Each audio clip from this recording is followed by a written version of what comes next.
ए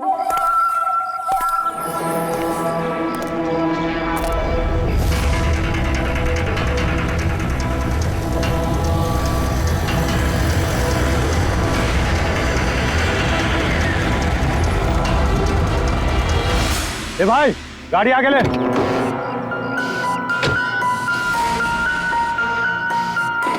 बोला ना तुझसे, गाड़ी आगे ले तो आगे ले। अरे भाई कैसे आगे लूं, गाड़ी खराब हो गई है ना। प्रॉब्लम बाद में देखना, धक्के मार के आगे लो पहले। थोड़ी आप लोग भी मदद कीजिए। हम क्या मदद करें, तुम जल्दी। इस आदमी को मैं पहचानता हूँ सर, इसका मतलब हमारी इन्फॉर्मेशन एकदम सही है। यानी कि वो रूट नाम का कंप्यूटर हैकर इसी जगह पे होगा, और वो रूट जरूर कोई खतरनाक प्लानिंग कर रहा है सर। चाहे कुछ भी हो जाए उसे जिंदा पकड़ना है, ये जानने के लिए कि उसका मिशन क्या है। और इस मिशन में तुम दोनों साइबर कॉप की आगे भी जरूरत लगेगी। तुम यस सर। यहाँ बाहर गेट पे खड़े रहना। ओके बाहर सर। नजर रखना। चलो।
तो कोई नहीं।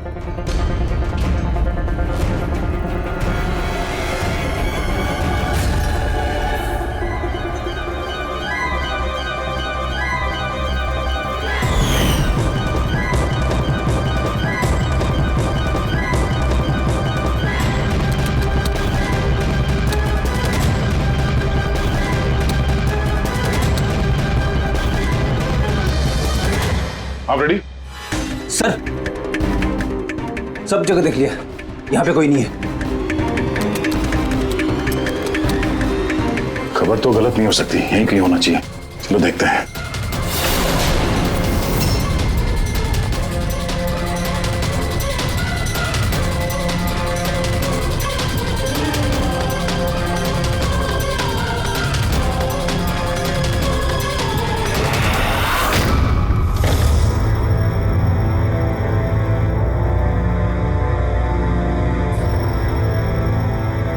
तो कोई नहीं।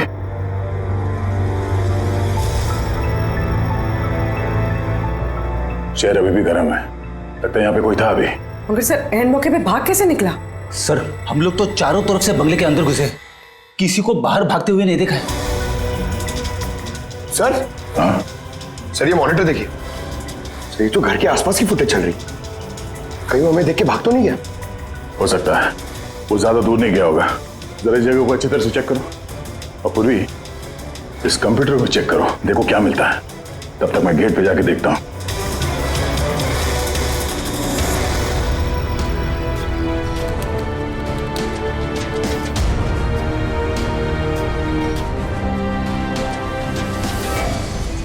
महेश, महेश। Yes sir. ये रूट अंदर नहीं है, लगता भाग गया। तुम यहीं पे खड़े थे? सर मैं यहीं पे खड़ा था, मैंने किसी को नहीं भागते हुए देखा। तो ऐसा कोई नहीं किया बाहर? नहीं सर। मेन गेट से तो कोई बाहर गया नहीं, पता नहीं ये रूट कहां से चला गया। सर बाहर पीछे की तरफ एक गेट है, शायद वहीं से भाग गया होगा। सर वो कंप्यूटर पासवर्ड प्रोटेक्टेड है, ब्यूरो ले जाना पड़ेगा। सर ये रूट जरूर अपने उसी खतरनाक मिशन को पूरा करने में लगा होगा। ये रूट को किसी भी हाल में जल्द से जल्द ढूंढना होगा। एक मिनट। पूरे घर में कहीं भी ये कारपेट नहीं है, और यहाँ पे कारपेट रखा हुआ है, उसके ऊपर ये स्टूल। जरा हटाओ इसे। सर यहाँ पे खुफिया दरवाजा। बड़ी, तुम यही रहो इनके साथ, हम लोग अंदर देखते हैं।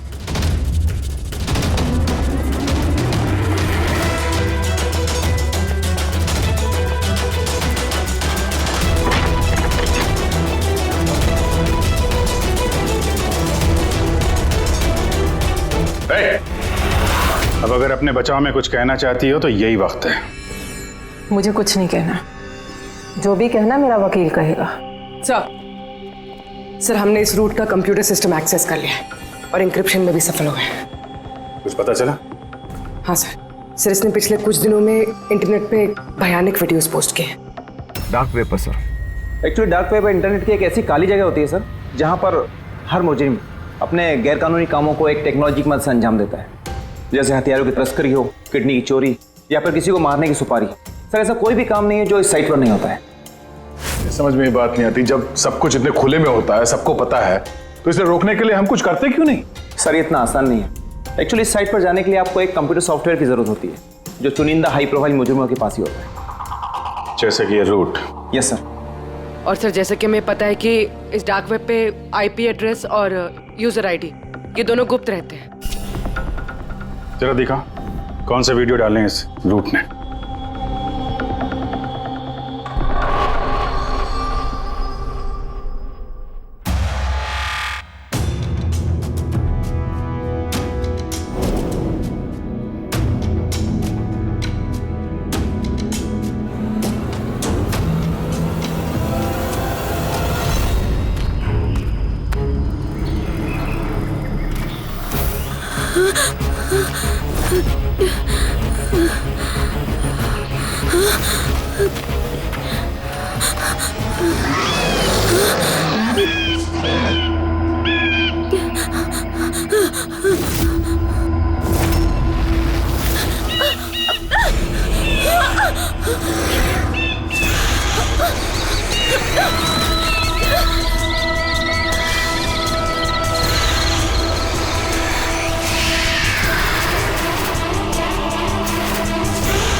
अरे बाप रे, ये तो किसी डरावनी फिल्म का भयानक सीन है।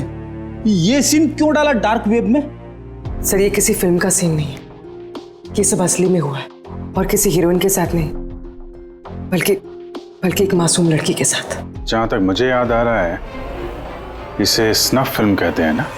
हाँ सर, बहुत बड़ी इंडस्ट्री है इन वीडियोस की। कौन है ये लड़की? मुझे नहीं पता। तुम जिम्मेदार हो इसकी मौत की?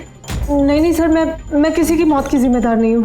मुझे तो बस पैसे दिए गए थे ये वीडियो डार्क वेब पे डालने के लिए, और मैंने बस डाल दिया। किसने दिए पैसे? मुझे नहीं पता। नहीं पता कहने से काम नहीं चलेगा। एक लड़की की जान गई है। सर मेरे यकीन कीजिए, ऑनलाइन पैसे ट्रांसफर किए गए थे मेरे अकाउंट में। किसने किए मुझे कुछ नहीं पता। पता नहीं है तो पता करो। कंप्यूटर की बहुत बड़ी महारथी हो ना, ये पता करना तुम्हारे लिए कोई मुश्किल काम नहीं है। पता करो। अभिजीत, अगर कोई इस तरह का फिल्म बना के अपलोड कर रहा है तो हमें जल्द से जल्द उस तक पहुंचना होगा जो ये मौत का खेल खेल रहा है। एक काम करते हैं, इस लड़की की फोटो सभी पुलिस स्टेशन में भेज देते हैं। एक बार पता चल जाए लड़की कौन है, सारा मामला साफ हो जाएगा।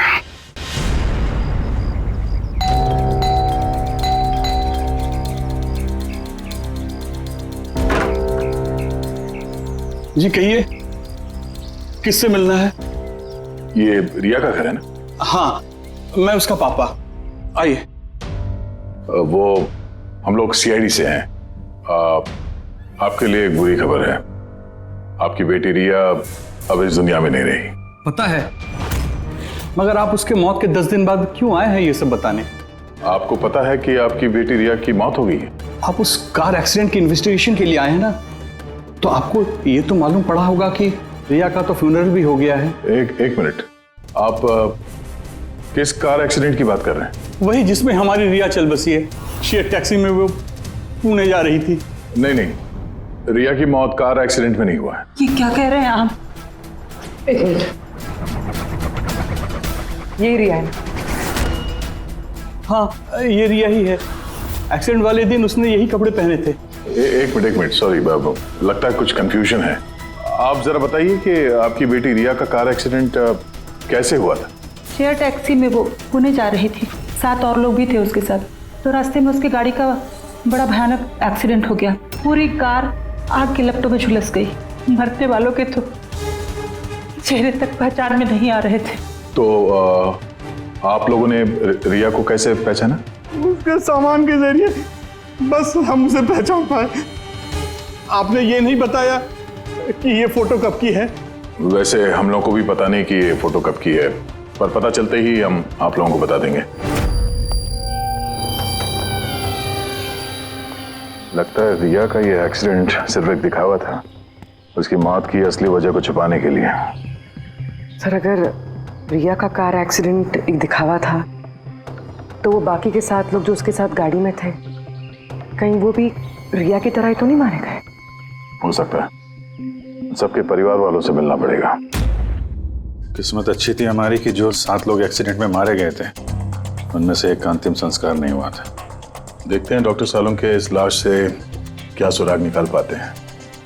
वैसे भी लाशें इतनी बुरी तरह से जल गई हैं कि चेहरा पहचान पाना मुश्किल है। भाई, तुम लोगों का शक एकदम सही था। ये लाश टोनी की नहीं। लग ही रहा था सर हमें, लेकिन ये कौन है कुछ पता चल रहा है? नहीं यार, ये तो पता नहीं लगा है कि ये लाश है किसकी, लेकिन ये पता चला है कि इस आदमी को कैसे मारा गया। मैंने इसके बॉडी का स्कैन किया तो पता लगा कि इसके पेट में चाकू का बहुत गहरा घाव है। चाकू से? हाँ, चाकू का। और मुझे लगता है उस चाकू के वार की वजह से ही इसकी मौत हुई। मतलब चाकू से मारा किसी और को और उसे टोनी बता के एक्सीडेंट का हिस्सा बना दिया। ये गैंग आखिर करना क्या चाहता है?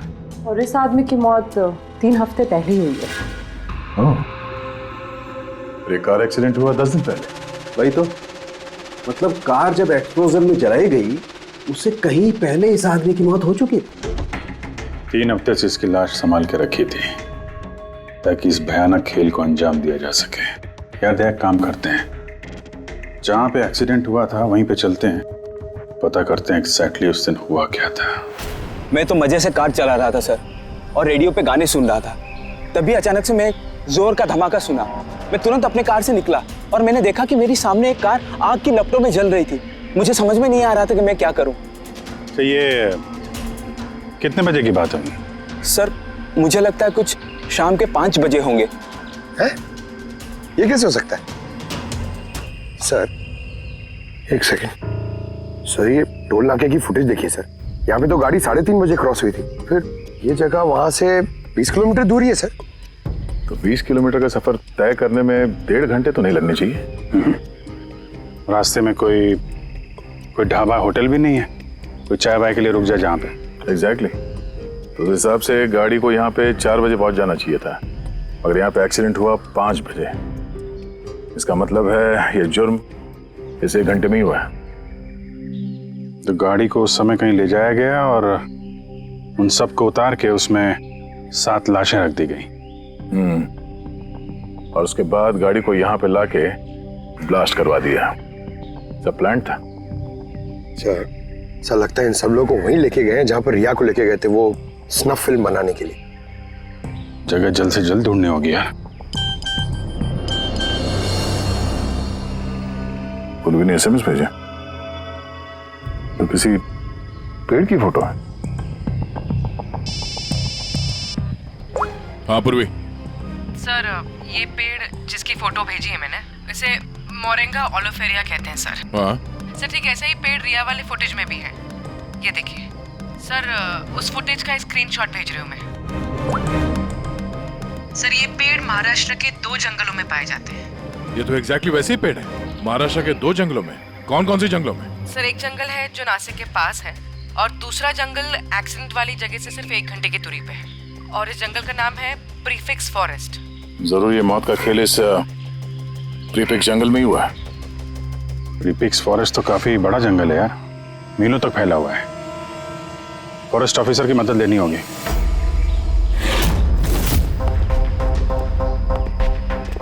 इस जंगल में ये सब हो रहा है, यकीन नहीं होता कि आपकी इन्फॉर्मेशन पक्की है ऑफिसर? पक्की नहीं होती तो यहाँ तक आते नहीं हम लोग। आप बताइए, कुछ हाल फिलहाल में ऐसी कोई घटना आप लोगों ने कुछ सुनी हो, कुछ देखी हो, जंगल के अंदर कुछ हुआ हो? बिल्कुल नहीं, और अगर ऐसा कुछ होता तो हम जरूर उस पर ध्यान देते। चलो कोई नहीं, फिर भी अपनी तसल्ली के लिए एक बार हम जंगल देखना चाहेंगे। श्योर। वैसे सर, आप लोग पूरा जंगल देखना चाहेंगे? क्योंकि मीलों तक फैला हुआ है ये, इसमें काफी वक्त लग सकता है। नहीं नहीं, हम पूरा जंगल नहीं देखेंगे।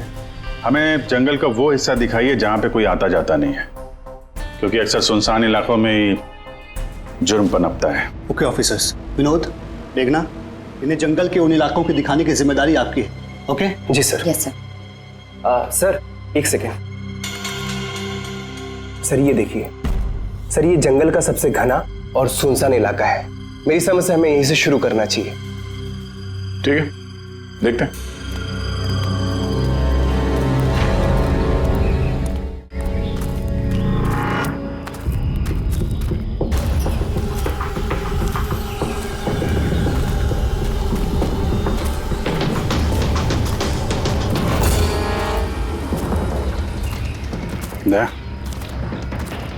यहाँ पेड़ पे देखा?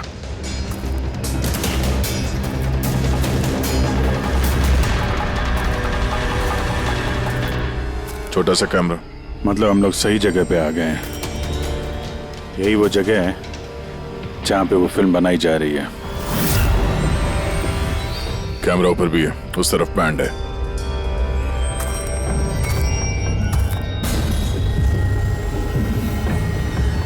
शायद इस कैमरे से कुछ पता चले उनके अड्डे के बारे में। नहीं अभिजीत, ये तो हाई एंड वायरलेस कैमरा है।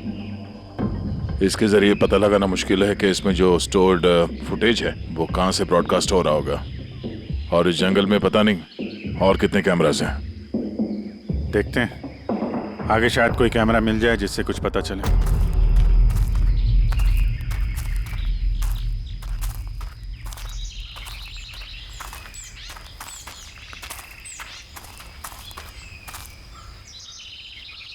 सर, सही निशान देखिए। मुझे लगता है हमसे पहले यहाँ कोई आया है। हम लोग सही डायरेक्शन में जा रहे हैं।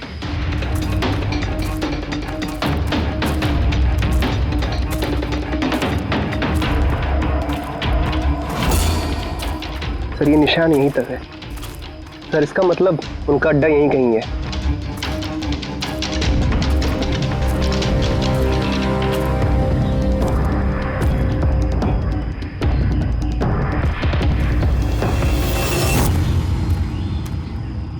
सर, सर जल्दी आइए।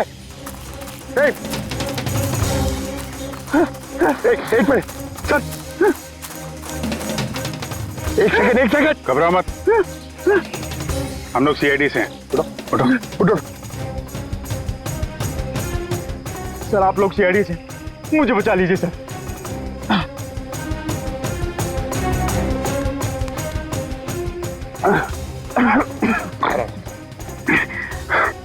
यहाँ फंस कैसे गए तुम? सर, मुझे इस जंगल से बाहर निकलने का रास्ता नहीं मिल रहा। सर, उस खूनी ने एक एक करके सबको मार दिया। तुम लोग यहाँ आए कैसे? हम शेयर टैक्सी में सवार होकर सफर कर रहे थे कि अचानक हमारी गाड़ी पंक्चर हो गई। और कार रुक गई। सड़क पर पहले से किसी ने कीले और कांच के टुकड़े रखे हुए थे सर। फिर इसके बाद कुछ लोग आए जिनके चेहरे नकाब से ढके हुए थे, और जब तक हम कुछ कर पाते उन्होंने हमें बेहोशी के इंजेक्शन लगा दिए। और जब मुझे होश आया तो मैं इस घने जंगल में था सर। मैं ही जानता हूँ कि इस जंगल में मैं भूख प्यास से कैसे रहा हूँ। कभी लकड़ी खाई तो कभी पेड़ के पत्ते, और जब भी किसी के चिल्लाने की आवाज़ आती तो समझ जाता किसी की जान चली गई। यहाँ जगह जगह कैमरे लगे हुए हैं। तुम्हारी किस्मत अच्छी थी कि तुम उनके पकड़ में नहीं आए। सर पकड़ इसलिए नहीं पाए क्योंकि उन्होंने एक कैमरा मेरे कमीज के बटन में लगाया हुआ था, और वो बटन मैंने तोड़कर फेंक दिया। शायद इसी वजह से वो मुझे ढूंढ नहीं पाए। तुम्हें अंदाजा है कि बाकी के लोगों में कितने लोग जिंदा हैं अभी तक? मालूम नहीं सर, पर कल रात जब मैं पेड़ पर बैठा हुआ था मुझे किसी के चीखने की आवाज़ आई थी। न जाने वो उनको घायल कर रहे हैं या फिर जान से मार रहे हैं सर। कि किस तरफ से आवाज़ आई थी, कौन सी दिशा से, कुछ याद है आपको? मेरे पेड़ इस तरफ, शायद उस तरफ से सर।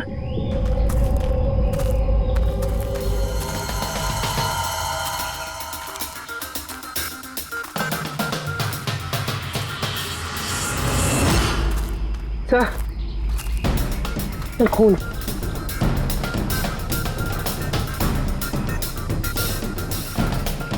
सर यहाँ पर भी। इसका मतलब उनमें से कोई घायल है। किस तरफ गया होगा? सर ये देखिए, खून के कुछ निशान इस तरफ भी जा रहे हैं। इस तरफ भी खून का निशान है और इस तरफ भी है। दोनों तरफ है। दोनों तरफ देखना पड़ेगा। पंकज, पूर्वी, तुम लोग इधर देख लो, हम लोग इधर देख लेते हैं। विनोद, तुम इनके साथ जाओ, और हाँ, हर आधे घंटे में अपडेट दे देना, ठीक है? आप आइए।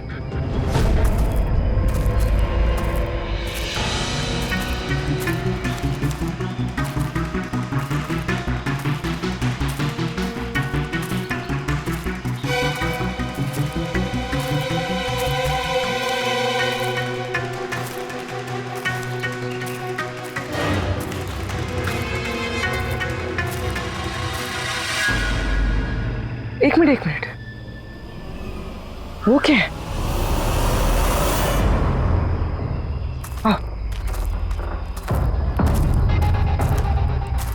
घर? शायद घायल विक्टिम ने यहीं पर पनाह ली हो। जंगल के बीच में घर, मगर नक्शे के हिसाब से तो यहाँ कोई घर नहीं था। हो सकता है ऐसे फिल्म बनाने वालों को ऐसे लोकेशंस की जरूरत पड़ती हो ताकि उन्हें कोई ट्रैक ना कर सके। हो सकता है उस घर में जो घायल आदमी है वही मुजरिम हो सकता है पंकज, और ये भी हो सकता है कि आगे और भी कैमरास लगे हों। होशियार रहना।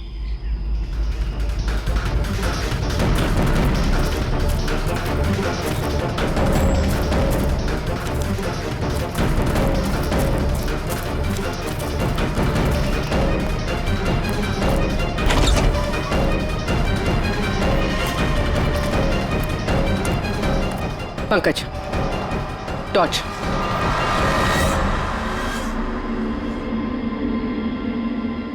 ये घर तो एकदम हिंदी फिल्मों की डरावनी पिक्चरों जैसा। ये देखो, उस घायल विक्टिम को यहीं पर लाया गया है। वो आवाज सुनी? अंदर से आ रही है।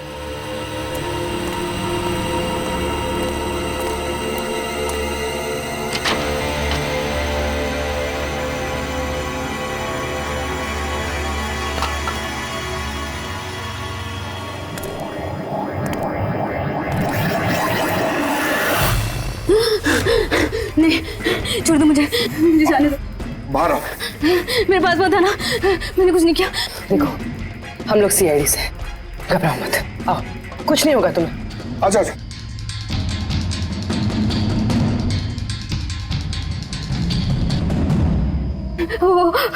वो यहीं पे, वो यहीं पे। अरे पूर्वी, ये लाइट कहाँ से आ रही है? पंकज, मुझे कुछ दिखाई नहीं दे रहा। अरे पंकज सर, पूर्वी मैम, पंकज सर।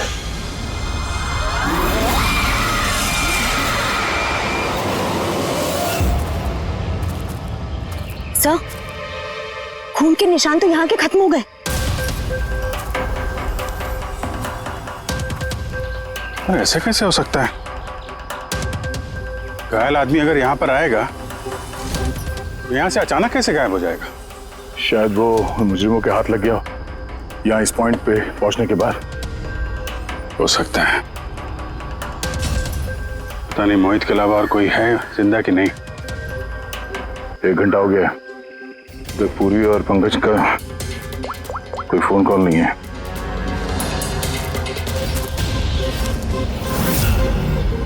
पूरी फोन उठा नहीं रही है। पंकज देखता हूँ।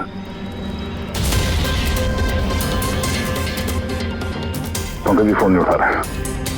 अरे यार किसी मुसीबत में नहीं है दोनों? चलो चल के देखते हैं, चलो। यहाँ पे खून इस तरफ गए थे।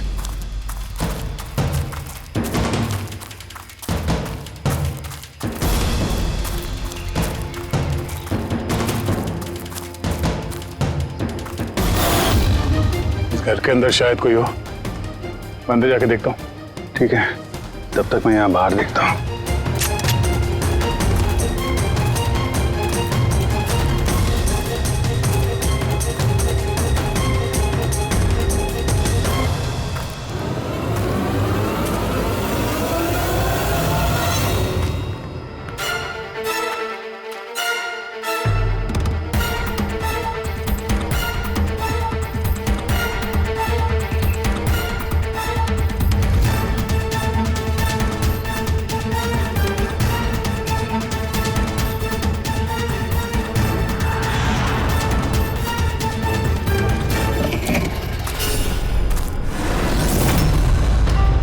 पंकज कब आए?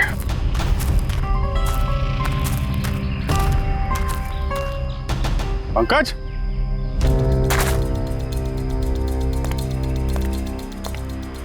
पंकज,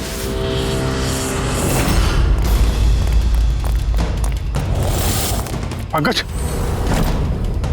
पंकज, पंकज, कैसे? उठो, उठो, सर, उठो। क्या हुआ? हाँ? सर वहाँ पे वो घर में गए थे सर, वहाँ पे एक लड़की थी सर। हाँ। सर बात ही कर रहे थे सर, पता नहीं एकदम से इतनी रोशनी आई सर कि कुछ दिखने नहीं, कुछ समझ में नहीं आ रहा था। वो घर से जैसे जैसे मैं निकला बाहर, शायद यहाँ गिर गया सर, पता नहीं, कुछ समझ में नहीं आ रहा सर, एकदम चक्कर आ रहा है। और पूर्वी, विनोद, वो कहाँ है? सर वो लोग पता नहीं सर, अंदर थे, बाहर निकले पता नहीं सर। ओह नो, क्या हुआ क्या तुम्हें? ये ठीक है। पूर्वी और विनोद मिले? नहीं, उस घर के अंदर तो कोई भी नहीं। ओह गॉड, उन्हें कहीं कुछ हो ना गया हो।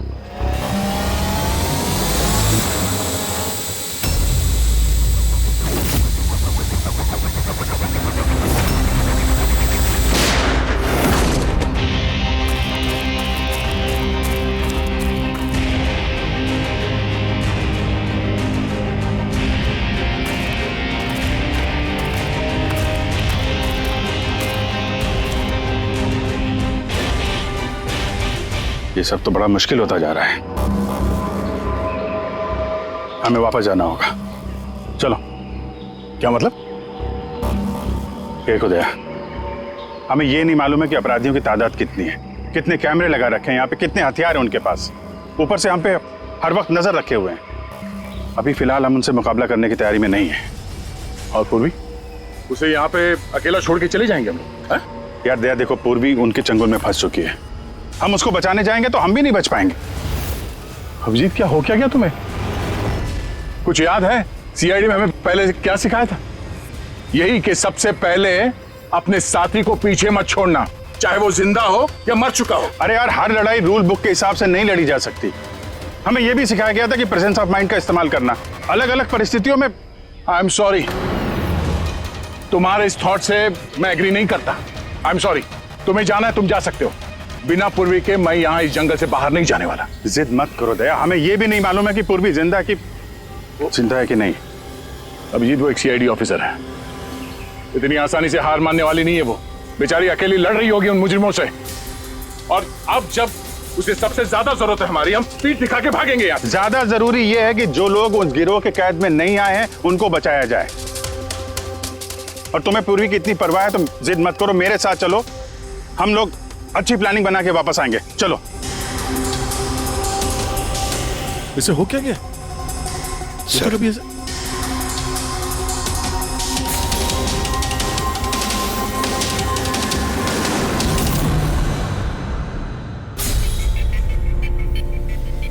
सीआईडी के इतिहास में ऐसा पहली बार हुआ होगा कि सीआईडी किसी से डरकर दुम दबाकर भाग गई।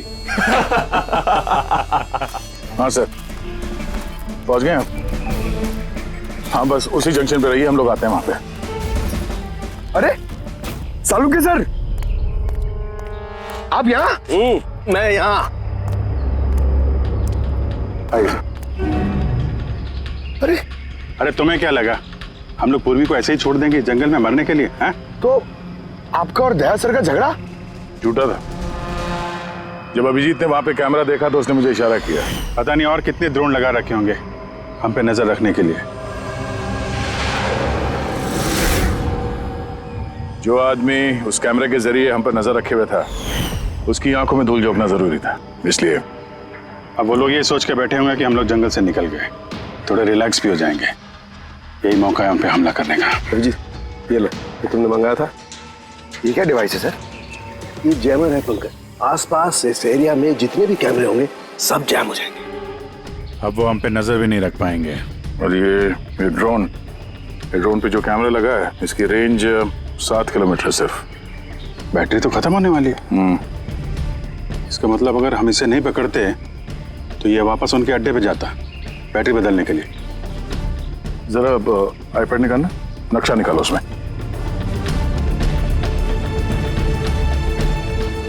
ये वो जगह है जहाँ पे हमें ये ड्रोन मिला था और इसके पास ही वो बंगलो है। लगता है यही होगा मुजरिम का ठिकाना। तो चलते हैं, चल के आजाद कराते हैं पूर्वी और बाकी जो जिंदा बचे हुए लोग हैं उनको। चलो। नहीं सर, आप मेघना और मोहित आप लोग यहीं पे रुकिए, हम लोग देखते हैं।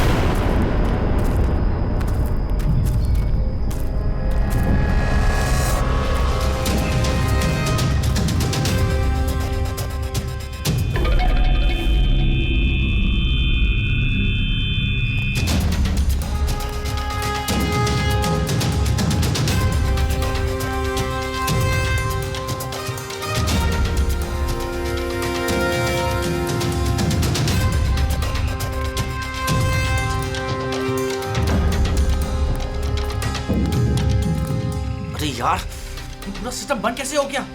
देख ना कुछ। जैसे आवाजें आ रही हैं। बंद कैसे हो सकता है पूरा सिस्टम?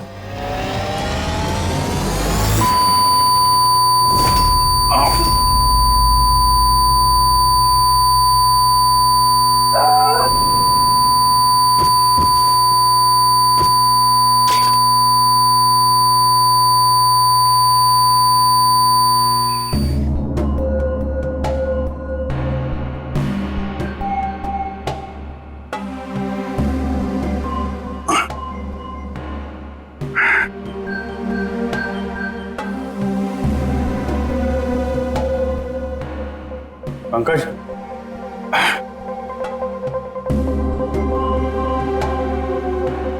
पंकज, हमारे स्वागत की पूरी तैयारी कर रखी थी इन लोगों ने। सर ये लोग अगर हमें मारना चाहते तो पहले ही मार देते। हमें मारते हुए क्या ये फिल्म बनाना चाहते हैं?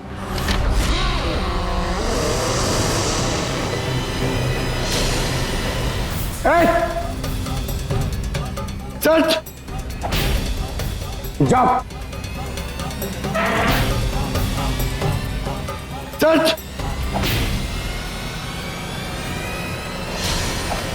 मैं हूं पंकज। पूर्वी,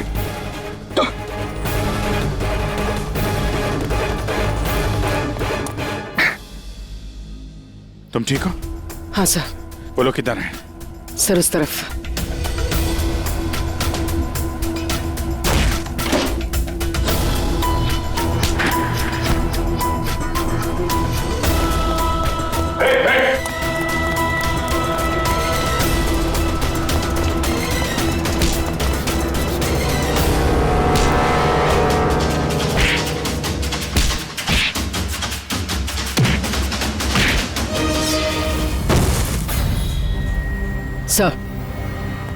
चल चल।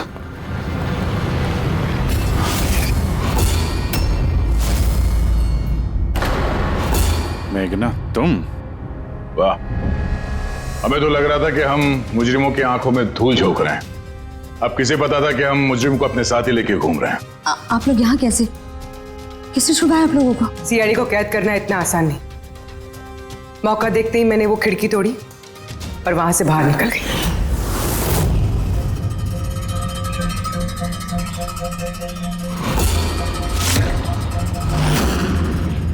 और उसके बाद मैंने उन्हीं लोगों का पीछा किया जिन लोगों को तुमने भेजा था मुझे ढूंढने के लिए। और फिर मैंने उस नकाबपोश आदमी को देखा और उसका भी पीछा किया।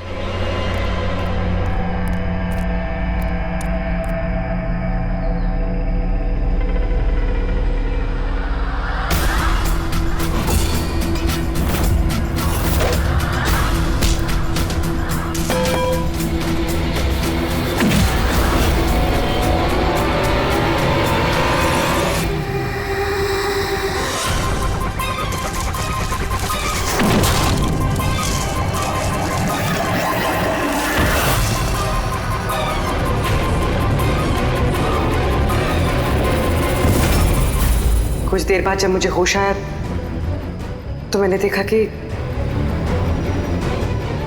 मगर इससे पहले कि मैं बाकी ऑफिसर्स तक पहुंच पाती, तुम्हारी उस सोनिक बूम वाली आवाज ने इन्हें बेहोश कर दिया था।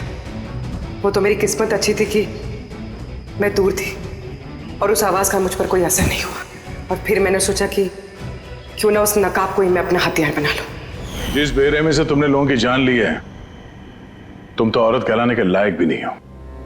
अब ये बताओ, तुमने ये सब किस लिए किया? ये सब मैंने पैसों के लिए किया है सर। जितने पैसे मुझे इस काम के लिए मिल रहे थे ना, उतना तो मुझे अपनी जॉब में 5 साल में भी नहीं मिलता।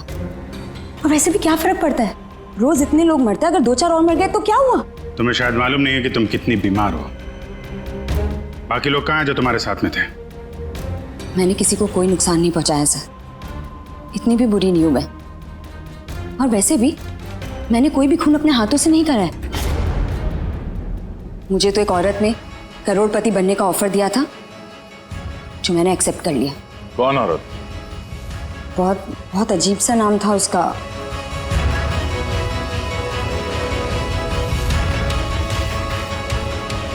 रूट। रूट?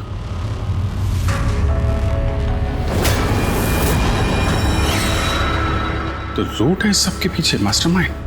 अब उसने ऐसा क्यों किया, उसका जवाब तो अब वही देगी। जहां तक तुम्हारा सवाल है, कानून तुम्हें कड़ी से कड़ी सजा देगा।